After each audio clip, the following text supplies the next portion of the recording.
బీరకాయ శనగపప్పు పాలు పోసిన కూర అండి ఇది.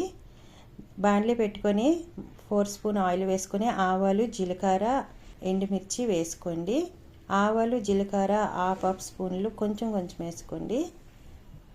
దీంట్లో వెల్లుల్లి రెబ్బలు పై తొక్కంతా తీసి కొంచెం కట్ చేసుకొని వేసుకోవాలి.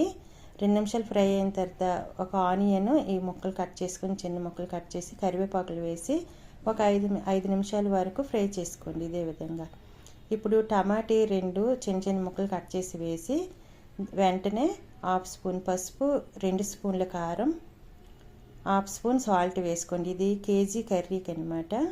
మొత్తం ఇదే విధంగా 5 నిమిషాల వరకు ఫ్రై చేసుకోండి. ఒక కప్పు శనగపప్పుని పావుగంట నానబెట్టుకొని వాటర్ అంతా తీసి వేసుకోవాలి. వేసుకొని ఒక పచ్చిమిరపకాయ కూడా వేసుకొని ఒక 5 నిమిషాలు ఇదే విధంగా కలపండి. స్టవ్ని మాత్రం మీడియం ఫ్లేమ్లో మాత్రమే పెట్టండి.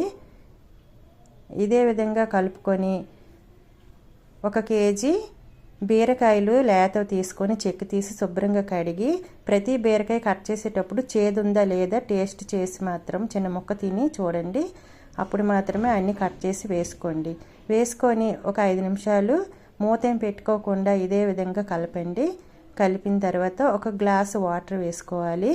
ఎందుకంటే బీరకాయ కర్రీ మామూలుగా వండితే వాటర్ ఏం పట్టదు.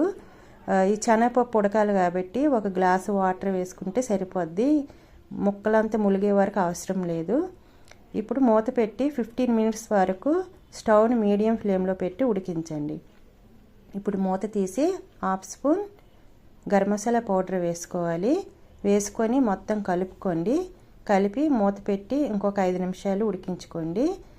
స్టవ్ని లో ఫ్లేమ్లో పెట్టి కాచి చల్లార్చిన పాలు మాత్రమే వేయండి. వేడి పాలు మాత్రం వేయకూడదు. జున్ను ముక్కల్లాగా రెడీ అయిపోద్ది కర్రీ.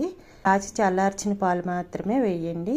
వేసి అది కూడా కర్రీ రెడీ అయిపోయింది అనగా ఇంకో 2 నిమిషాల్లో దించేస్తాము అనగా మాత్రమే వేయండి. వేసి ఒక 5 నిమిషాలు స్టవ్ని మీడియం ఫ్లేమ్లో పెట్టి కుక్ చేసి కొత్తిమీర వేసుకుంటే శనగపప్పు బీరకాయ పాలు పోసిన కర్రీ చాలా టేస్ట్గా ఉంటుందండి. వేడి పాలు మాత్రం అస్సలు వేయకూడదు, టేస్ట్ బాగోదు.